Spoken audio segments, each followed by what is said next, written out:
요게 기독교 세계관이고 출애굽기의 세계관이고 하나님의 세계관이고 요게 성경의 핵심입니다. 함께 읽습니다. 시작. 출애굽기 18장이잖아요. 출애굽기 18장에 나오는 요 내용이 뭐냐면 18장 19장에 나오는 내용이 교회 정치 그리고 세계관의 핵심이라 할 수 있습니다. 그래서 제목이 출애굽기에 나오는 교회 정치와 세계관인데, 자 18장 1절 보니까 어떤 내용이 나오냐면 모세의 장인이 나옵니다. 근데 모세의 장인은 어떤 사람이었다고요? 미디안의 제사장이었습니다. 그 사람 이름은 뭐라고요? 이드로입니다. 이드로인데 이 사람이 하나님이 모세에게 하신 일, 자기 백성 이스라엘에게 하신 일, 애굽에서 인도하여 내신 모든 일을 들었습니다. 그리고 2절에 보니까 모세의 장인 이드로가 모세가 돌려보냈던 모세의 아내 십보라와 모세의 아들 두 사람을 데리고 왔어요. 모세에게 왔어요. 모세에게 왔는데, 자 5절, 모세의 장인 이드로가 모세의 아들들과 그의 아내와 더불어 광야에 들어와 모세에게 이르니 곧 모세가 하나님의 산에 진친 곳이라. 그래서 6절에 내가 네 장인 나 이드로가 네 아내와 그 두 아들과 함께 너한테 왔노라 하고, 그 다음에 이제 쭉 뭐 이렇게 만났다고 인사를 합니다. 7절에서 12절까지 쭉 하다가 13절 보십시오. 13절 시작. 이튿날 모세가 백성을 재판하느라고 앉아있고 백성은 아침부터 저녁까지 모세 곁에 서 있는지라. 14절, 모세의 장인이 모세가 백성에게 가는 모든 일을 보고 이르되 네가 이 백성에게 행하는 이 일이 어찌 됨이냐. 어찌하여 네가 홀로 앉아있고 백성은 아침부터 저녁까지 내 곁에 서 있느냐. 모세의 장인 이드로가 가만히 보니까 모세가 혼자 재판석에 앉아있고 백성들을 쭉 줄라리 있어가지고 하루 종일 재판하고 있는 거예요. 하루 종일 판결 내려주고 있는 거예요. 그래서 모세의 장인이 모세에게 조언을 하는 내용이 18장입니다. 자 1번 8번 제목 끝에 이제 1번 들어갑니다. 1. 모세의 장인의 뭐요? 조언을 해줍니다. 자 괄호 1번 읽어볼게요. 시작. 모세 장인의 이름. 모세 장인의 이름은 뭡니까? 괄호 1번에 나와있죠. 괄호 이제 소괄호 1번. 자 이름 뭐라고요? 이드로다. 이드로. 출애굽기 18장 1절에 나오죠. 자 모세의 장인이며 미디안 제사장이 누구요? 이드로가 라고 나오죠. 이름은 뭐라고요? 이드로다. 모세의 장인 이름은 이드로인데요. 요 이드로라는 것은 요 사람의 본명이라고 보지 않습니다. 모세의 장인하면 우리가 이드로만 생각하는데 이게 무슨 개념하고 비슷하냐면 이런 개념하고 비슷해요. 제가 이제 다니엘 세 친구 얘기할 때 제가 항상 이러거든요. 저는 이럽니다. 좀 진짜 그랬어요. 제 예전 영상 보면 나와요. 다니엘과 세 친구 하나냐, 미사엘, 아사랴라고 하거든요. 근데 보통 교회에서 얘기하기를 다니엘과 사드락, 메삭, 아벳느고라고 해요. 사드락, 메삭, 아벳느고 이거는 다른 신의 종이라는 이름이거든요. 그러면 저는 이제 자주 하는 말이 그거예요. 다니엘과 사드락, 메삭, 아벳느고 이렇게 할 것 같으면 다니엘 이름도 성경에 나와 있는 바뀐 이름, 벨의 종이라 해가지고 벨드사살이라 해야지. 다니엘 이름이 벨드사살로 바뀌거든요. 저 나라 다른 바벨론의 이름으로 바뀌거든요. 벨드사살과 사드락, 메삭, 아벳느고 이름 모르겠는데 왜 다니엘은 다니엘이라 부르고 새 친구 이름은 저 이방신의 이름으로 부르느냐. 그건 아니다. 다니엘과 하나냐, 미사엘, 아사랴라고 불러라 이러거든요. 모세의 장인을 우리가 이드로라고만 알고 있어요. 대부분. 근데 모세의 장인의 이름은 이드로가 아니에요. 원래 모세의 장인은 이드로라고 하는 것은 이 사람이 미디안의 제사장이라고 했잖아요. 미디안 제사장직을 나타내는 이름이 이드로라. 그럼 이 사람의 본명은 뭐냐면요. 여기 적혀 있어요. 2절 보십시오. 괄호 2번. 괄호 2번에 출애굽기 2장 18절 보면 나옵니다. 자, 출애굽기 2장 18절에 모세의 장인의 원래 이름, 정확한 이름. 자, 출애굽기 2장 18절 보세요. 자, 같이 읽어보도록 하겠습니다. 출애굽기 2장 18절. 자, 읽어볼게요. 시작. 그들이 그들의 아버지 르구엘에게 이를 때에 아버지가 이르되 너희가 오늘 어찌하여 이같이 속히 돌아오느냐. 16절에 보니까 미디안 제사장에게 7딸이 있었다. 16절에 이 미디안 제사장이 누구예요? 르구엘이에요. 그의 제사장직을 나타내는 미디안 제사장직을 나타내는 이름이 이드로예요. 이드로. 그 미디안 제사장 7딸이 와서 16절에 물을 길어서 구유에 채우고 그들의 아버지의 양떼에게 먹이려고 하는데 17절에 남자 목자들이 와서 그들을 여자들이니까 그들을 쫓아내고 힘으로 쫓아내고 자기들의 양들에게 물 먹이려니까 모세가 일어나서 무술을 해가지고 그들을 도와서 그 양떼에게 물을 먹입니다. 그 아버지 이름이 뭐라고요? 18절에 르우엘입니다. 르우엘. 어떻게 이렇게 빨리 돌아왔느냐? 딸들 7명에게 말하니까 그 딸들 7명이 19절 그들이 이르되 한 애굽 사람이 우리를 목자들의 손에서 건져내고 우리를 위하여 물을 길어 양떼에게 먹였나이다. 20절 아버지가 딸들에게 이르되 그 사람이 어디 있느냐? 왜 그 사람을 버려두고 왔느냐? 음식을 대접하라. 그래서 21절에 모세를 데리고 오니까 모세가 그 르우엘과 함께 있는 걸 기뻐하며 그가 그의 딸 십보라를 모세에게 줬어요. 그래서 모세의 장인이 됩니다. 그 모세의 장인 이름이 뭐라고요? 르우엘인데 우리가 이드로라고 알고 있는 건 그의 미디안 제사장의 이름, 미디안 제사장직의 이름이 이드로다. 르우엘이란 엘이 들어가잖아요, 맞죠? 엘 뭐예요? 하나님을 나타내는 이름이거든요.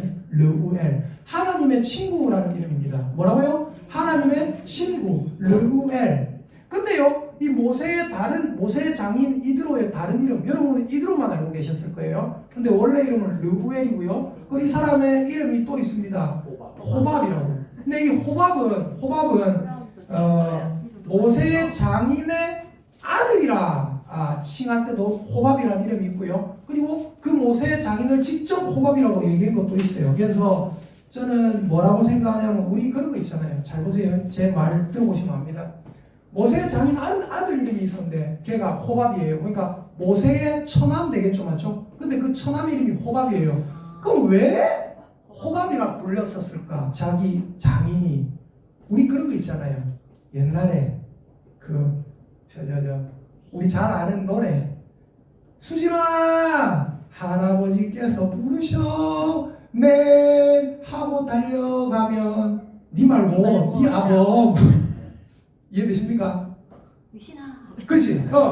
저보고 유신아 하는 거예요.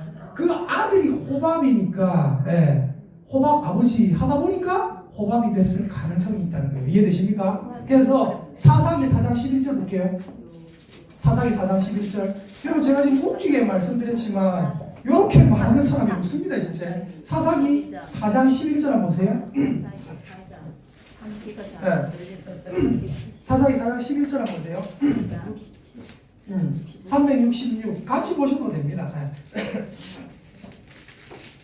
사사기 4장 11절 보니까 모세의 장인을 뭐라고 했어요?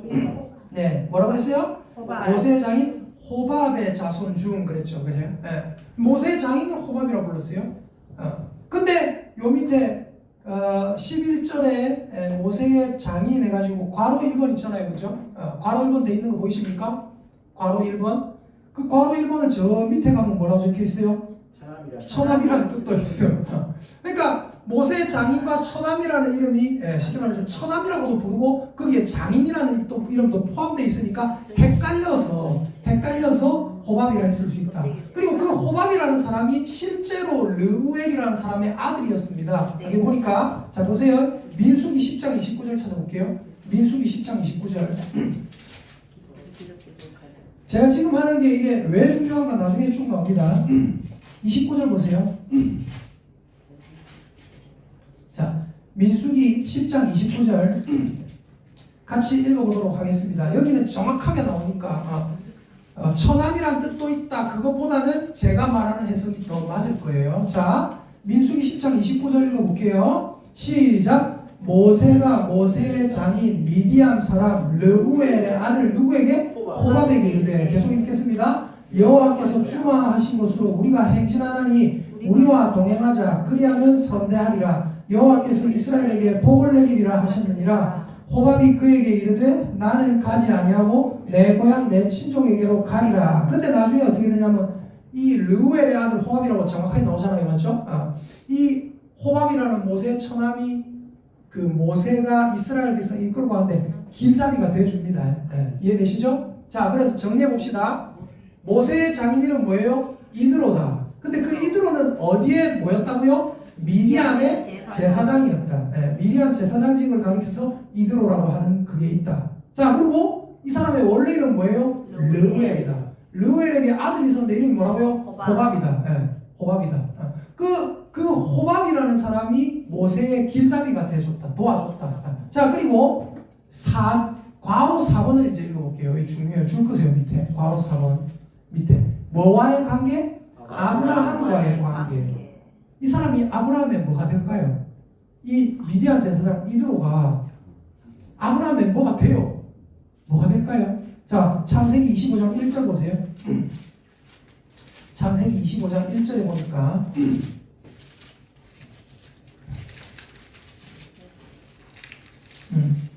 1절 2절 읽어볼게요. 창세기 25장 1절 2절. 자, 함께 읽습니다. 시작.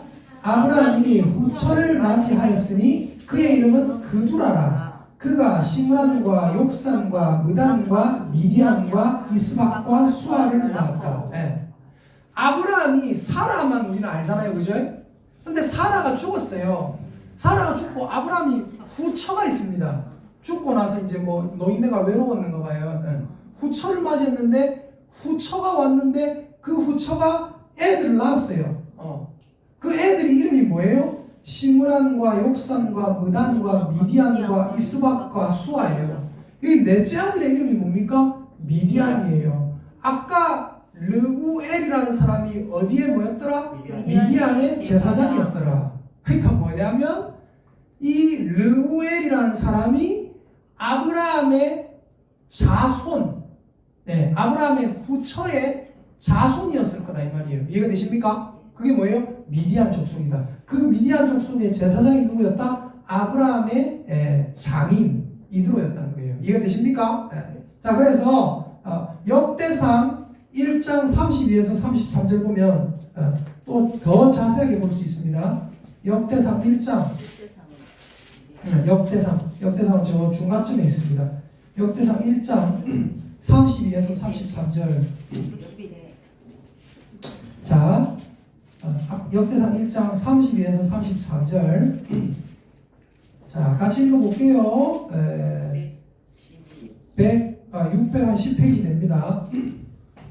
자, 제가 읽어볼게요. 아브라함의 소실 그두라가 낳은 자손은 시므란과 욕산과 무단과 미디안과 이스박과 수아요. 욕산의 자손은 스바와 드단이요. 미디안의 자손은 에바와 에벨과 하녹과 아비나와 엘다하니 이들은 모두 그두라의 자손들이라. 아브라함의 핏줄 미디안이 그냥 단순한 이방인이 아니라 아브라함의 핏줄이라는 얘기예요.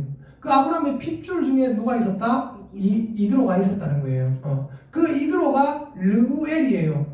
이름에 이방인인데 이름에 엘이 들어간다고요. 엘이 뭐예요? 엘리. 누구예요? 하나님 얘기하는 겁니다. 무슨 뜻이라고요? 하나님의 친구라는 뜻이에요. 이해되십니까? 자, 그리고 재미난 거. 지난 주쯤에 제가 말씀드렸던 게 있어요. 이 모세가 이스라엘 구하러 가는데 길의 숙소에서 하나님이 모세를 만나서 죽이려고 하셨다 했어요. 왜 죽이려고 했다 했어요? 그때 모세의 아내 시보라가 자기 차도를 딱 가져가지고 자기 아들 포경 수술을 시켜버립니다. 할례를 버립니다. 그리고 벗겨진 포피를 자기 모세 발에 딱 댑니다. 그러면서 당신은 참 내한테 피난 편이다. 참 당신 때문에 피를 많이 본다. 그런 소리거든요. 에이고 왼수야 이런 소리거든요. 딱 그때 하나님이 어떻게 하십니까? 모세를 놔주셨다고. 안 죽이고 놔주셨다고 했어요. 물어볼게요. 시보라는 이방 여자잖아요. 미디안. 근데 할례를 어떻게 알고 있을까요? 이해가 되십니까? 아브라함의 핏줄로서 할례의 중요성을 하나님의 언약 백성은 할례를 해야 된다는 것을 시보라가 알고 있었다는 거예요. 희한하죠? 네. 자, 그래서 중요한 게 뭐냐?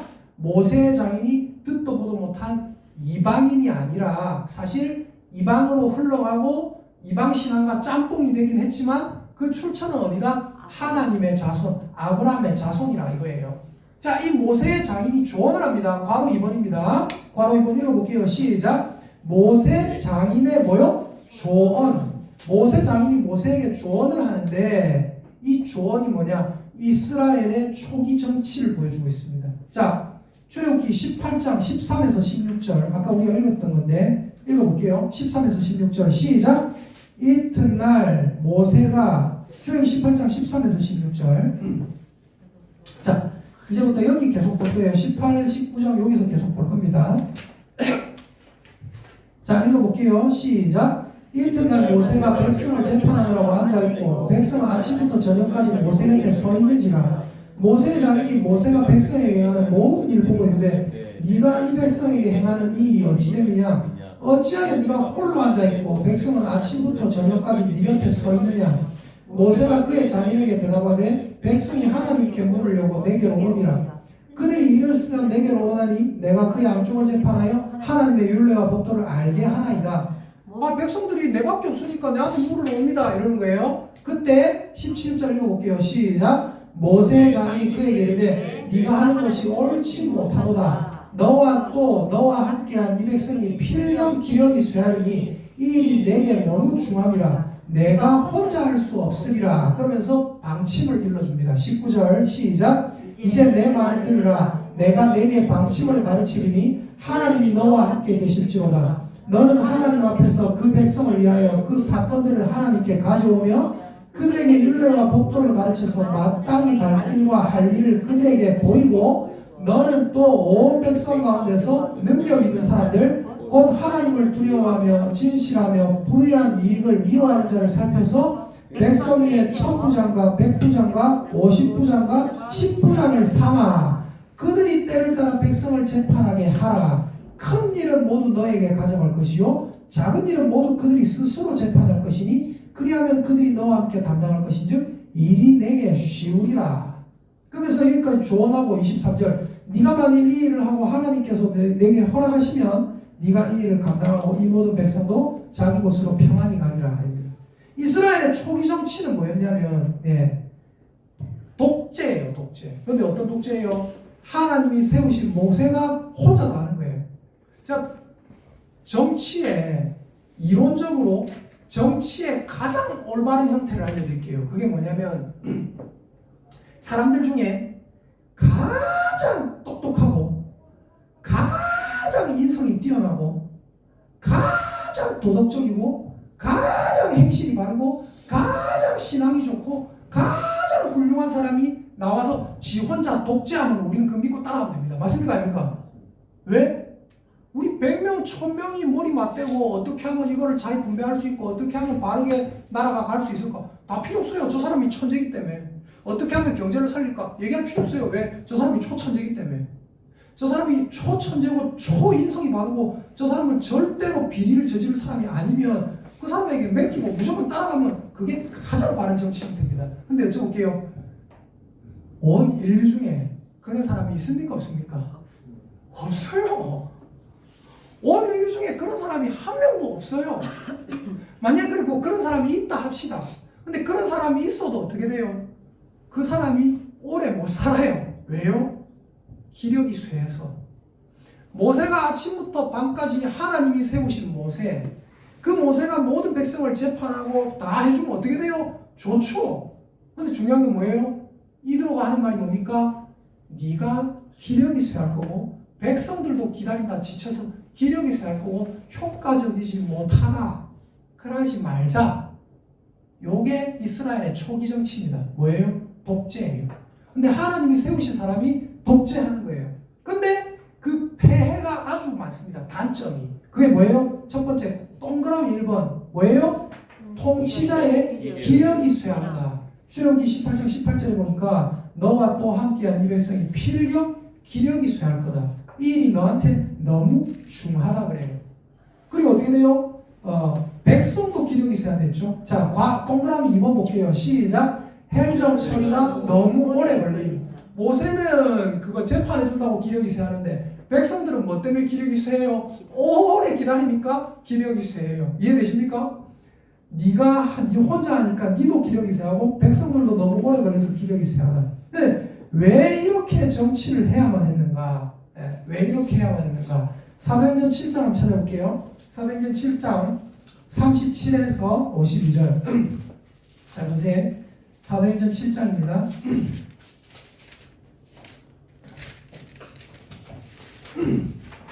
자, 사도행전 7장 37절 같이 읽어볼게요. 아주 중요한 말씀입니다. 같이 읽어보겠습니다. 시작. 이스라엘 자손에 대하여 하나님이 너희 형제 가운데서 나와 같은 선지자를 세우리라 하던 자가 곧 이 모세라. 곧 이 모세라. 거기 보니까 이스라엘 자손에 대하여 얘가 기억되어 있는 거 보이십니까? 기억. 기억을 저 밑에 찾아보니까 뭐라고 되어 있어요? 신명기 보시면 18장 15절 돼 있죠. 신명기 18장 15절 제가 여기 적어놨잖아요. 이것도 찾아봅시다. 신명기 18장 15절 모세가 실제로 이 말을 했는가 안 했는가? 신명기 18장 15절입니다. 자, 읽어볼게요. 구약성경 290페이지 신명기 18장 15절입니다.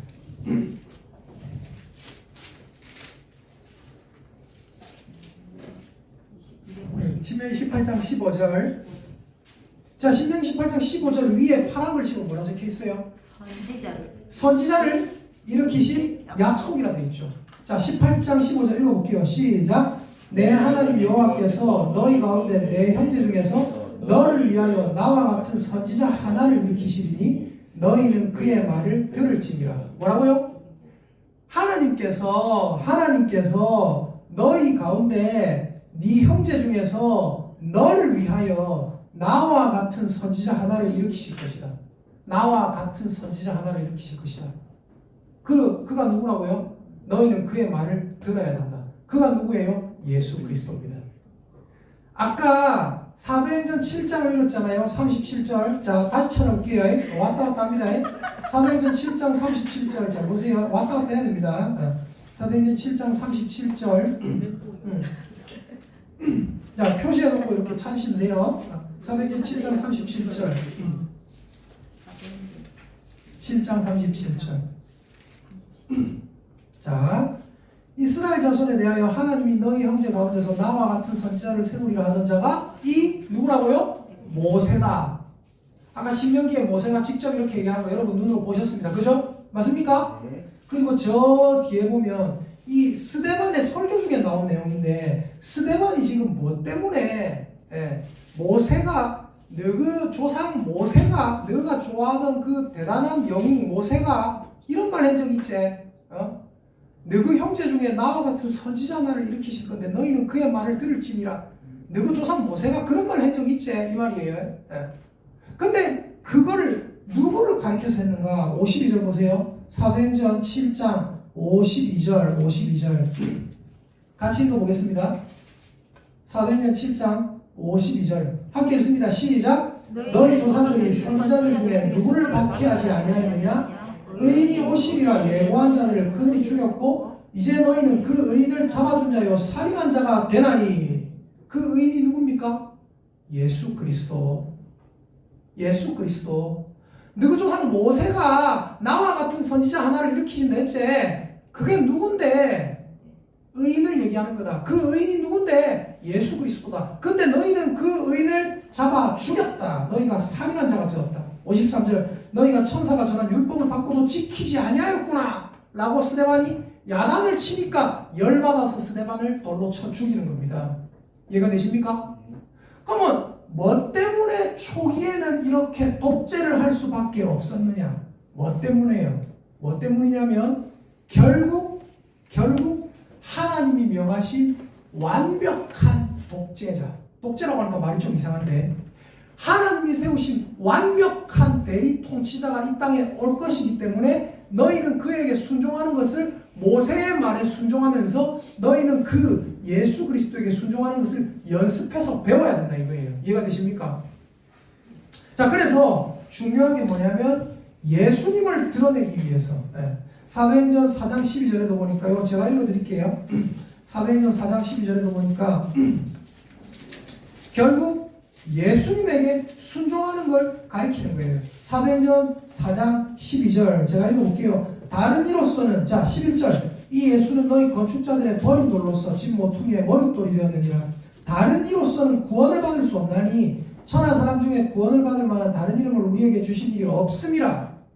예수 그리스도에게 100% 순종하기 위해서 모세라는 사람에게 순종하는 것을 너희가 정확하게 배워야 된다 그거예요. 근데 중요한 게 뭐예요? 중요한 게 뭐냐면 예수님은 100% 하나님의 능력을 정확하게 베푸는 하나님이 세우신 완전한 선지자, 완전한 제사장, 완전한 우리의 왕이시지만 기름 부은 자, 기름 부음 받은 자라는 뜻이 뭐예요? 그리스도. 따라합시다. 그리스도. 그리스도 예수 그리스도. 예수 그리스도 기름 부음 받은 자. 기름 부음 받은 자 기름 부음 받았다는 것은 왕한테 기름을 부었거든요. 선지자한테 기름을 부었거든요. 제사장한테 기름을 부었거든요. 무슨 말이에요? 기름을 부어서 선택한다 이 말이에요.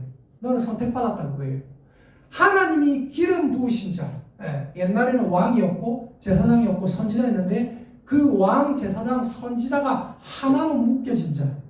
하나님이 기름 부으신 자. 그리스도 예수밖에 없다. 그리스도란 말이 무슨 말이라고요? 기름 부음 받은 자. 하나님이 기름 부음 받은 자는 결국 하나님이 기름 부으신 자는 결국 누구밖에 없다? 예수밖에 없다. 그 예수라는 자에게 온전히 순종하기 위해서 모세에게 순종하는 것을 보여주시려고 했던 거예요. 연습해라. 근데 중요한 게 모세는 완전한 대리 통치자가 아니었단 말입니다. 그래서 모세는 어때요? 자기 혼자 감당하기도 힘들고 예수님은 우리의 모든 짐을 혼자 감당하셨지만 모세는 혼자 감당할 수도 없고 기다리는 백성들도 죽어나는 거예요. 그래서 이드로가 뭐라고 하냐면 이드로가 자 2번에 2번입니다. 이제 이드로가 알려준 행정 방법입니다. 자 출애굽기 18장 오늘 본문으로 다시 돌아오시면 자 이드로가 이제 모세에게 정확하게 알려줍니다. 20절부터 보세요. 20절부터 자 20절 한번 읽어볼게요. 시작. 그들에게 율례와 법도를 가르쳐서 마땅히 갈 길과 할 일을 그들에게 보여라. 이드로가 알려준 행정 방법이 뭐냐? 모세야, 네가 내 사위 모세야, 네가 지금 하나님의 길을 다 알고 있지만 그걸로 끝나지 말고 백성들에게 하나님의 길, 마땅히 가야 할 길을 가르쳐줘라 그래요. 가르쳐줘라. 그리고 2번 볼게요. 동그라미 2번 읽어볼게요. 시작.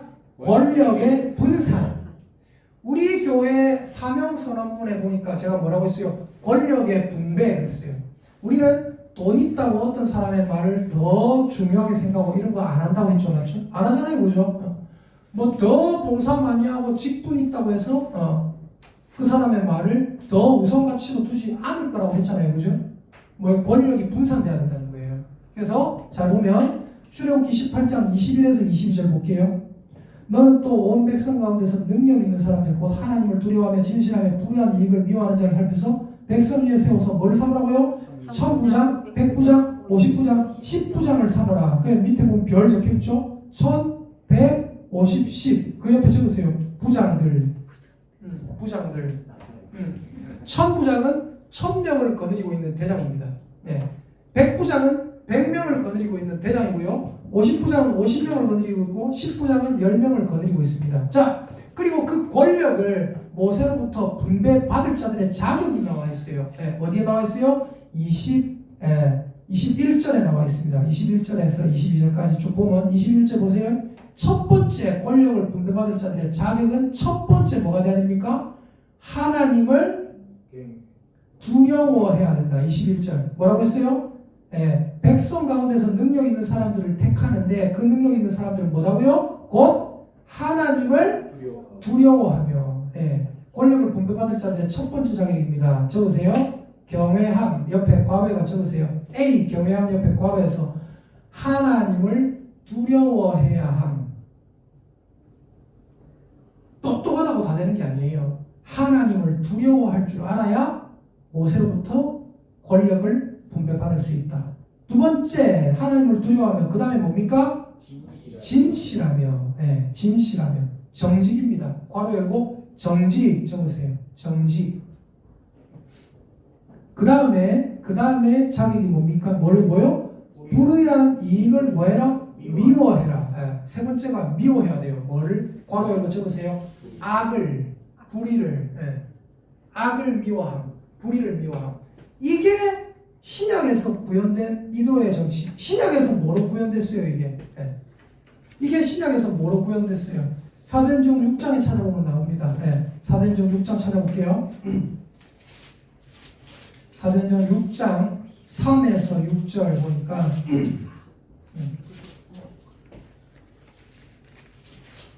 구약에서 이 모세가 이드로의 말을 들어서 권력을 분배하거든요.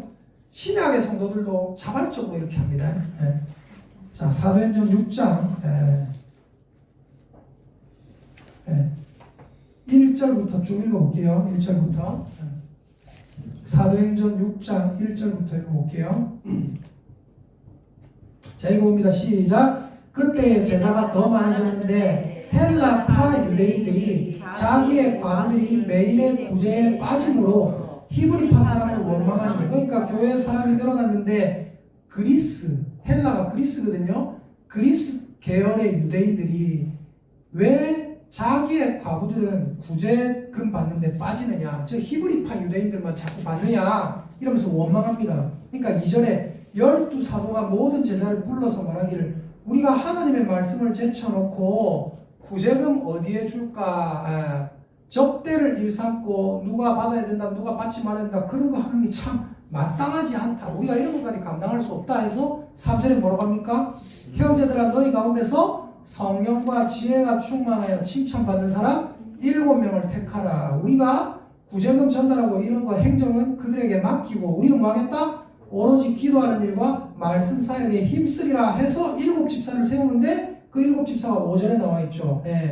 스데반과 빌립과 브로고로와 니가노르와 디모온과 바메나와 유대교에 입교했던 사람 니골라, 그 사람들이 7집사가 돼가지고 뭐합니까? 이런 일들을 감당해 나가는 거예요. 이드로가 말했던 그 교회 정치가 초대교회 때도 그대로 이루어졌다는 거예요. 이해가 되십니까? 그래서 중요한 게 뭐냐면, 자, 아까 권력을 분배받을 자들의 자격은 뭐라고 했어요? 하나님을 두려워해야 되고 진실된 자들이 돼야 되고, 그 다음 뭐예요? 악을 미워해야 된댔죠. 다른 말로 하면 뭐예요? 로마서에 나오는 제가 전에 말씀드렸던 선지악미, 선한 데는 지혜롭고 악한 데는 뭐해라? 미련하라. 선한 데는 적극적이고 악한 데는 소극적인 자들, 그런 자들을 골라서 분배해서 권력을 분배해라. 천부장 밑에 1000명을 두고, 100부장 밑에 100명을 두고, 50부장 밑에 50명을 두고, 10부장 밑에 10명을 둬서, 모세 니는 뭐만 하면 된다? 천부장에게 얘기만 하면 된다. 천부장들에게 얘기하면 천부장들이 100부장한테 얘기할 거고, 100부장이 10부장한테 50부장한테 얘기가 쫙 하나님의 말씀이 퍼져나가게 될 것이고, 모세 니 혼자 하지 말고 뭐 해라고요? 하나님의 말씀을 그들에게 가르쳐라. 그래야 바른 행정이 정확하게 이루어지고, 모세니는 인간이기 때문에 처음에는 하나님이 모세와 같은 선지자 예수 그리스도가 올 거기 때문에 한 사람에게 복종하는 걸 가르쳐 주셨지만, 어떻게 하신다고요? 이제 이 권력을 분배해서 모두에게 말씀이 골고루 잘 전파되게 하고, 모세니도 짐을 덜어내고 백성들도 행정한다고 기다리는 수고를 덜어내게 해라. 그거예요. 그게 뭐예요? 교회 정치입니다. 자, 여기서 제가 자주 말씀드리는 거, 어떤 목사 하나가 있어요. 그래서 그 목사가 무슨 꿈에 뭐를 계시를 받았대요. 그 목사가 내가 하는 대로 다 따라야 된대요. 여러분 여쭤볼게요. 따르면 됩니까? 안 됩니까? 따르면 안 됩니다. 따르면 안 돼요. 아까 우리 이기자 집사님하고 얘기를 했어요. 저쪽에 창동초등학교 옆에 있는 뭐 이상한 거창교회 옛날에 구원파, 이제 질문을 하셔가지고 설명을 해드리면 되는데, 그 구원파들이 하는 말이 자기들은 이제 구원파가 아니래요. 그래서 나왔다 그러더래요. 나와가지고 자기 했다. 중요한 건 뭔지 아세요? 그 중에 보면 또 지그들만의 교주가 있거든요. 그 중심으로 똘똘 뭉치거든요. 제가 뭐라고 설명드렸냐면 이렇게 설명드렸어요. 자, 집사님 잘 보세요. 제가 만약에 무슨 성범죄자다, 제가 만약에 무슨 전과 칠범의 성범죄자, 전자발찌 차고 있는 사람이죠. 근데 내가 전자발찌 보여주면서 나는 예전에는 그랬을지 몰라도 나는 절대 그런 사람 아니고 나 새 사람 다 됐습니다. 그러면서 이기자 집사님 바로 밑에 내가 새들어 살게 해달라 그런다. 그러면 믿을 수 있겠습니까? 내가 우리 집에 예쁜 딸도 있고 믿을 수 있겠어요? 못 믿는단 말이에요. 이해되십니까? 그 사람들이 아무리 예를 들어서 우리 거기서 나왔습니다, 새 사람 다 됐습니다 해도 우리는 그거 쉽게 믿을 수 있습니까? 못 믿는단 말입니다. 근데 그 사람들은 어때요? 나왔다고 자기들끼리 뭐 또 교주 세우고 뭐 하는 거예요. 중요한 건 뭡니까? 믿을 수 없다. 절대로 여러분 따라합시다. 땅에 있는 자를 땅에 있는 자를 아비라 하지 말라. 아비라 하지 말라. 너희 아버지는 하나이니 너희 아버지는 하나님이 곧 하늘에 계시니시니라. 곧 하늘에 계신 이시니 저한테 이 말씀 수없이 들으셨죠? 다른 아버지를 두지 마세요. 이해되십니까? 모세조차도 우리의 아버지, 모세조차도 우리의 100% 아버지가 될 수 없었다는 얘기예요. 근데 모세가 뭐라고 합니까? 너희 형제 가운데 나와 같은 선지자 하나를 일으키실 건데 너희는 그의 말은 정확하게 들어도 된다. 그분이 누구예요? 예수 그리스도. 요게 교회 정치입니다. 근데 제가 예를 들어서 뭐 몇천 명, 몇만 명 만약 그런 교회가 됐다 합시다. 우리 교회가. 제가 권력이 이만큼 돼가지고 여러분에게 뭐 한다. 장로가 뭐 하는 건지 아세요? 따라합시다. 장로는 목사의 일에 목사의 일에 협력하는 존재가 아닙니다. 강력한 존재가 아닙니다. 장로는 뭐 하는 존재인지 아세요? 목사의 잘못된 일을 견제하는 종류입니다. 견제. 제가 쓸데없는 소리 하잖아요, 여러분 앞에. 그럼 장로 옆에서 모르겠다, 하나님이 하시는 일에 나는 모르겠다. 미안하지만 그 장로 아니에요. 장로는 뭔지 아세요? 목사하고 똑같은 권력을 받은 사람이라는 걸 알아야 돼요. 이해가 되십니까? 잘못된 일을 할 때 그거 아니잖아요. 하나님의 말씀에 어긋났잖아요. 라고 견제해야 되는 종류가 누구예요? 장로라는 존재입니다. 근데 장로들이 아주 이상한 생각하고 있죠. 그러니까 어떻게 되는지 아십니까? 어떤 세상에 무슨 이름 있는 목사가 자기가 무슨 신이라도 된 줄 착각해요. 왜요? 옆에 있는 장로들이 다 그래 하니까 우리 목사님은 영적인 아버지다. 여러분 정확하게 말씀드릴게요. 자기가 자기 입으로 혹은 다른 사람이 자기에게 목사님은 우리의 영적 아버지잖아요 하는데 흐뭇하게 입 다물고 있고 근데 자기 스스로 자기가 영적인 아버지라 하는 사람 미안하지만 다 가짜 목사입니다. 성경에 분명히 나와 있어요. 땅에 있는 자를 아비라 하지 말라. 너희 아버지는 하나이니 곧 하늘에 계신 이시니라. 자기 입으로 영적인 아버지라 하는 목사 다 가짜입니다.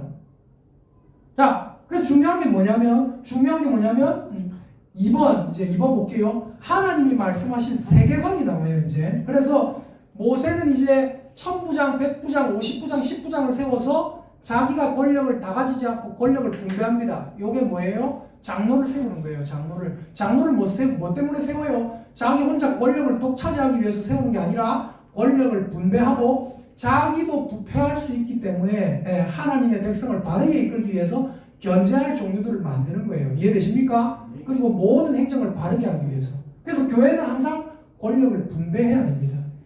독재자가 나오면 안 돼요. 독재는 예수님밖에 없고 예수님의 말씀을 내만 알고 있다 이러면 어떻게 되는 거예요? 옛날에 성당 되는 거예요. 성당에서 나 있는 그대로 얘기합니다. 성당에서 어떤 일이 벌어졌냐? 정확하게 벌어졌던 일이기 때문에 우리 집사님한테 자 면죄부가 있습니다. 면죄부라는 거. 이게 뭐냐? 죄를 면하게 해주는 거라. 벌을 면하게 해주는 거라. 자, 이 면죄부가 있는데 요거를 사면 우리 집사님의 조상 할아버지, 우리 집사님의 아버지가 천국도 못 가고 지옥도 못 가고 연옥이라는 곳에서 집사님이 요거 사주기만 기대하고 있습니다. 집사님의 연보가 돈이 연복에 딱 들어가는 딸랑 소리가 들리는 순간 집사님의 아버지는 연옥에서 천국으로 옮겨집니다. 성경에 그런 거 안 적혀 있거든요. 근데 사제들이 신부들이 이렇게 얘기를 해요. 무식한 일반 백성들이 그거 사겠습니까? 안 사겠습니까? 사야지, 자기 아버지를 위해서. 불효하면 안 되는데 우리 아버지 천국 가게 해야 될 거 아닙니까? 그래 다 샀어요. 그래가지고 성당이 돈을 어마어마하게 끌고 왔어요. 그래가지고 루터라는 사람이 성경에 그런 거 어디 적혀있노? 해가지고 성경에 여러분 그런 거 안 적혀있습니다. 내가 95개조 반박문 해가지고 성당에서 말하는 잘못된 조항을 95개를 적어놓고 성경에 이런 거 안 적혀있다, 이런 거 안 적혀있다, 신부들이 이래 얘기하지 다 거짓이다. 사람들 많이 다니는 교회 문에 떡 갖다 붙여놨어요.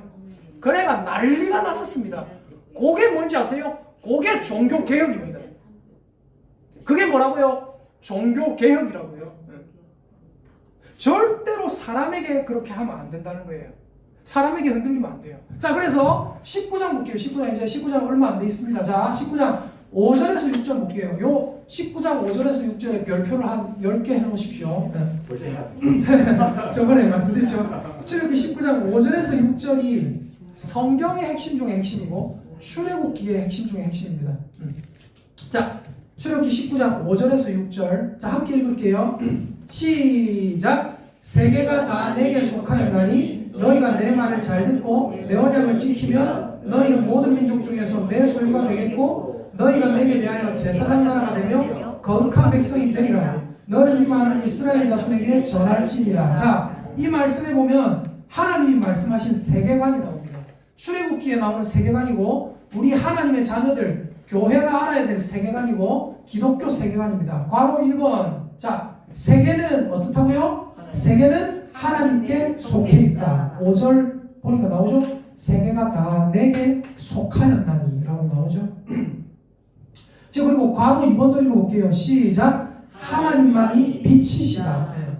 세계가 다 하나님께 속해 있고 하나님만이 빛이 되시는 거예요. 자, 그리고 3번 읽어볼게요. 시작. 어두운 자들은 빛으로 나와야 한다. 네. 여러분, 온 세계가 하나님께 속해 있어요. 하나님의 손아귀 아래 있어요. 근데 그 하나님의 손아귀 아래 있는 이 세상에서도 마귀의 영역이 있어요.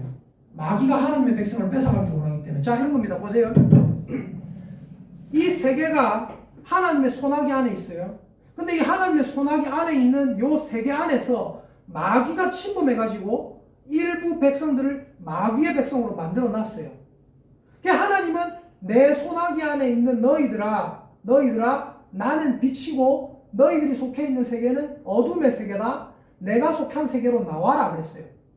그래서 나왔어요. 하나님의 음성을 듣고. 나온 자들은 뭐가 되는 거예요? 빛이 되는 거예요. 자, 3번 읽어볼게요. 시작. 어두운 자들은 빛으로 나와야 한다. 그 빛으로 나온 어두운 자들은 뭐가 되는 거예요? 4번 시작. 어두운 자들이 하나님의 말씀을 듣고 지키면 그들에게도 빛이 임한다. 아멘입니까? 자, 그러면 그들에게도 빛이 임하는데 5번 시작. 빛이 임한 자들은 하나님과 세계를 잇는 중보자가 된다. 이거예요. 이해되십니까? 요게 뭡니까? 하나님의 세계관이에요. 모든 세계가 하나님의 것이다. 근데 모든 그 세계 안에 있는 사람들은 일부 많은 사람들이 어떻게 돼 있다고요? 마귀의 백성이 돼서 어두움 가운데 다니고 있다.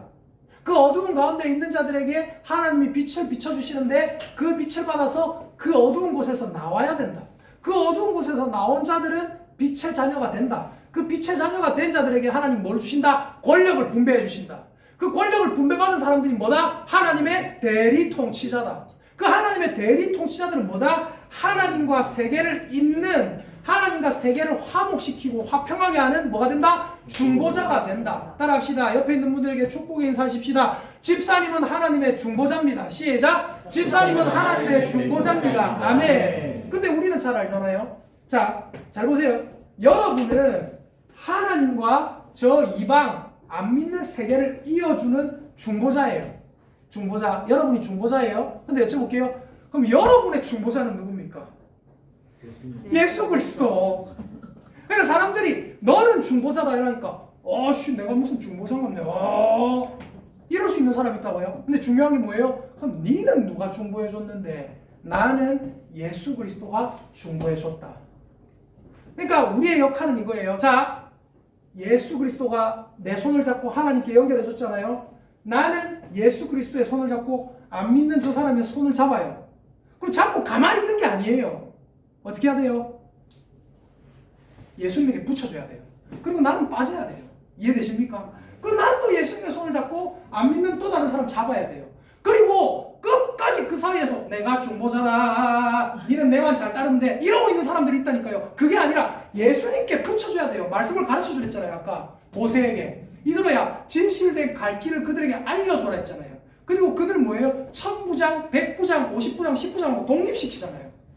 해서 어떻게 해야 돼요? 잡고 그대로 가만히 있고 니는 내 말만 들었는데 내가 예수 잡고 있기 때문에, 이게 아니라 예수님에게 직접 연결해 주는 거예요.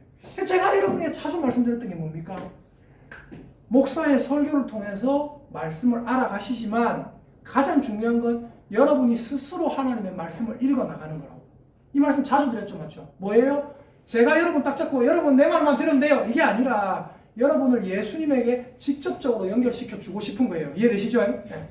자, 계속해서 보시면 이제 2번, 괄호 2번입니다. 괄호 2번. 하나님이 경계를 딱 정해주시는데, 출애굽기 19장 10절 볼게요.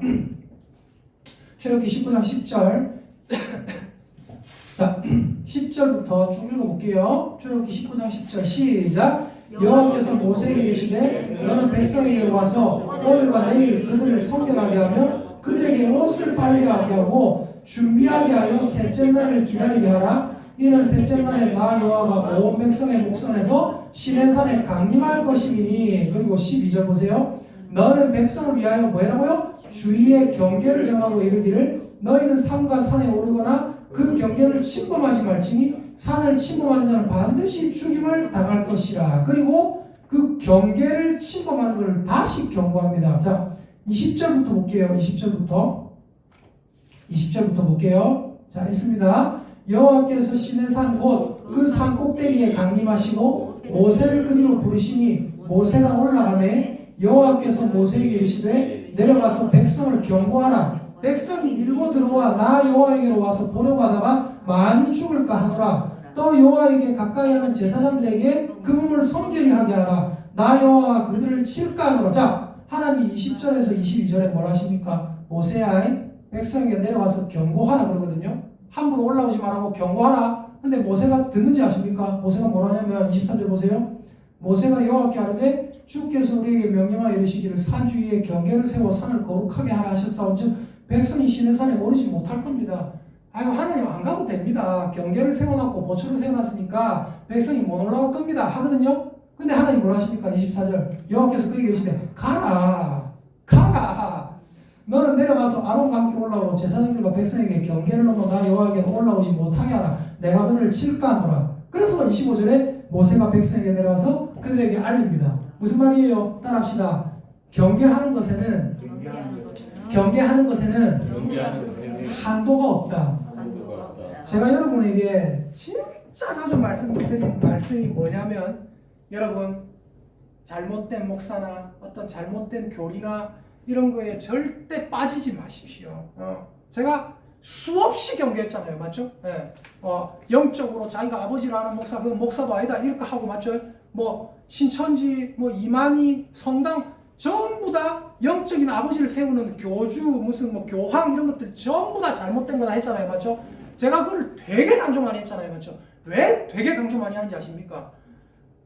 모세는 하나님이 모세야, 네 지금 내랑 같이 일하고 얘기하고 있는데 내려가서 백성들에게 경고하라, 못 올라오게 한 번 더 얘기해라 할 때 모세가 뭐랬어요? 아이고 하나님 보초 세워놨으니까 안 올라올 겁니다. 근데 하나님 뭐라? 가라. 죽는 사람 분명히 있다. 가라. 해서 모세가 가서 한 번 더 당부하잖아요, 맞죠? 제가 왜 그렇게 강조합니까? 신신당부했기 때문에 성경에서. 그래서 절대로 계속해서 김동원 목사의 말도 성경하고 다르면 여러분이 배척하시라 수없이 얘기하고, 어떤 대단한 목사님, 저 목사님은 다르대, 저 목사님은 막 능력이 나간다 한데, 그런 목사라 하더라도 어떻게 하라고요? 하나님은 그를 그렇게 세우지 않으셨다. 경계라는 거예요. 핵심은 뭐예요? 기독교 세계관의 핵심, 이제 옆에 밑에 적습니다. 기독교 세계관의 핵심, 요 밑에 공간에 적어 놓으세요. 적어 놓으세요. 1. 좀 많습니다. 1 내가 적어 놓으세요. 기독교 세계관 1. 온 세계가 하나님 것이다. 온 세계가 하나님 것이다. 그 밑에 2. 마귀는 하나님의 세계를 침범했다.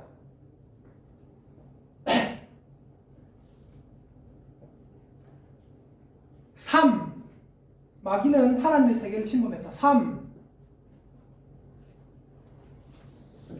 그 결과 인간은 어둡게 되었다. 하나님이 온 세계를 창조했다. 마귀는 하나님의 세계를 침범했다. 3. 그 결과 인간은 어둡게 되었다. 4. 어두운 인간들에게 하나님은 빛을 비추셨다. 어두운 인간들에게 하나님은 빛을 비추셨다.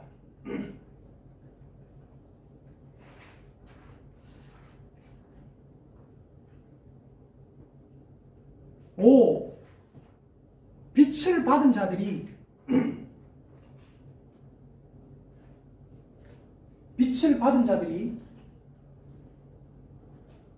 빛 가운데 행하면 빛을 받은 자들이 빛 가운데 행하면 그들은 하나님과 세계를 잇는 중보자가 된다.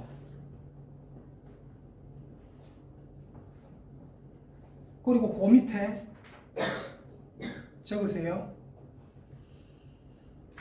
빛을 받은 자들을 대리 통치자라고 부른다.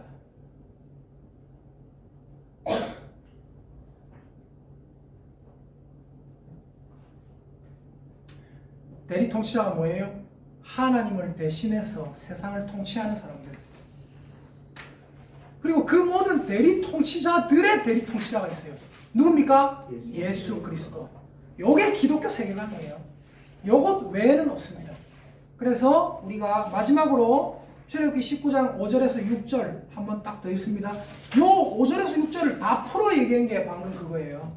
자, 함께 읽습니다. 출애굽기 19장 5에서 6절. 요게 기독교 세계관이고 출애굽기의 세계관이고 하나님의 세계관이고 요게 성경의 핵심입니다. 함께 읽습니다. 시작. 세계가 다 내게 속하였나니 너희가 내 말을 잘 듣고 내 언약을 지키면 너희는 모든 민족 중에서 내 소유가 되겠고 너희가 내게 대하여 제사장 나라가 되며 거룩한 백성이 되리라. 너는 이 말을 이스라엘 자손에게 전할지니라. 아멘. 자, 여러분이 하나님의 대리 통치자인 걸 믿으시기를 예수님의 이름으로 축복합니다. 네.